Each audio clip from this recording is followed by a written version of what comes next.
അപ്പൊ ഗൈസ് നമുക്ക് ബീഫ് അച്ചാർ ഉണ്ടാക്കുന്നത് എങ്ങനെ എന്ന് നോക്കാം.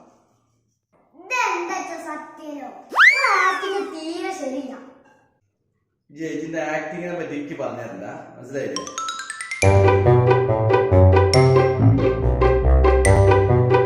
അപ്പൊ ഇതിക്ക് ആവശ്യമുള്ളത് വെളുത്തുള്ളി, ഇഞ്ചി, അത്രയാണ്. നമുക്ക് അരിഞ്ഞ് സെറ്റാക്കാം.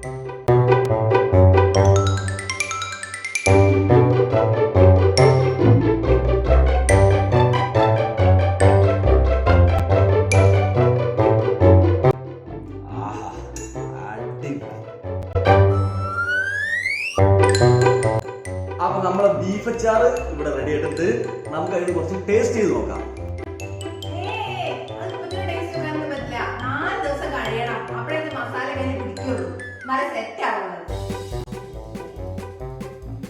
എന്നാ ഗൈസ് 4 ദിവസം കഴിഞ്ഞിട്ട് അത് ടേസ്റ്റ് ചെയ്ത് നോക്കാം.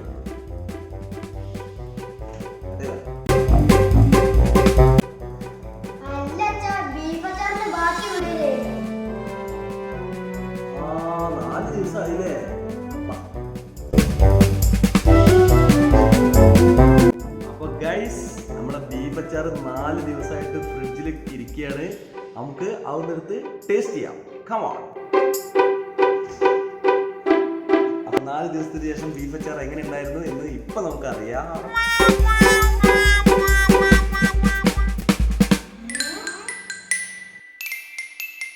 അടുത്ത ശമ്പളത്തിന് നമുക്ക് ഒരു ബീഫ് കഴിക്കാം.